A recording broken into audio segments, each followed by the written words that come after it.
Alright, so today I'm doing a CV replacement on my D22 Navara. I just thought I'd show you guys how I did it and share some tips and tricks. So to start off, we got this upper control arm bolt. My first tip is you can do this leaving the torsion bars in, but please just be careful of where that force is going to transfer to once you undo bolts such as the upper control arm.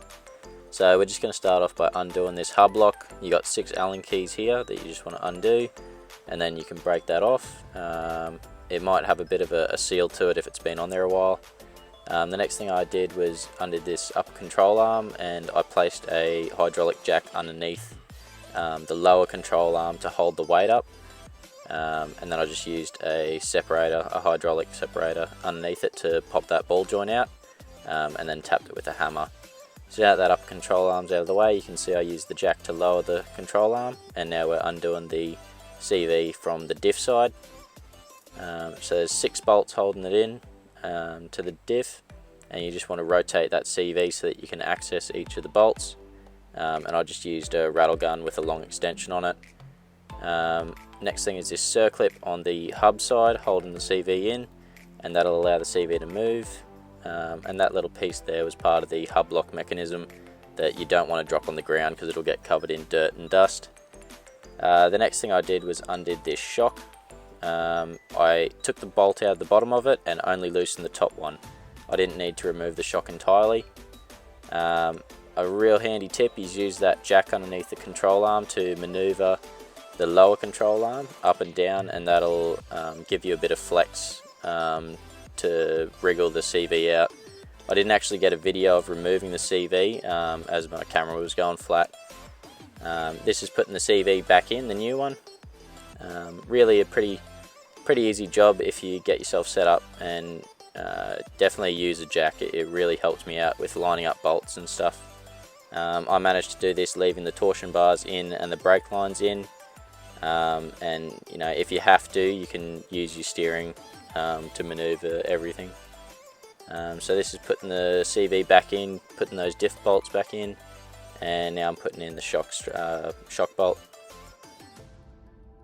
Using that jack again underneath that control arm. Yeah, just really be careful if you got the torsion bars in. It's a lot of force, and make sure that your jack stands and everything are in place and they're safe before you put anything underneath it, because it's a lot of weight to be playing with. I'm just using that jack to push that control arm up so I can get the up control arm bolt on.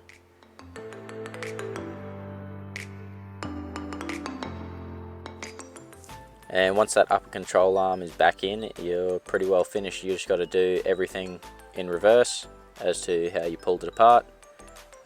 So I'm just doing up some more of those diff side of the CV. We're going to put that circlip back on. Make sure that the circlip is seated in the groove, otherwise you'll have all sorts of issues with the CV pulling itself out of the hub lock and stuff. So, you know, double check, triple check that that CV groove has the circlip bedded into it. You might even need to get someone to give you a hand with pushing the CV into the hub so that you can get the circlip in. Now I'm putting that shock back in.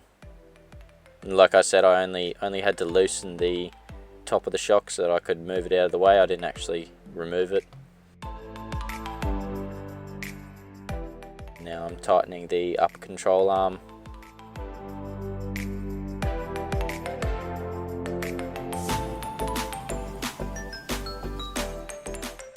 Putting the hub lock back on. And 6 of those bolts. I didn't torque anything. Tight is tight. That's pretty well good enough for me. You might want to go back after the wheel's put back on and everything's on the ground and tighten everything up again.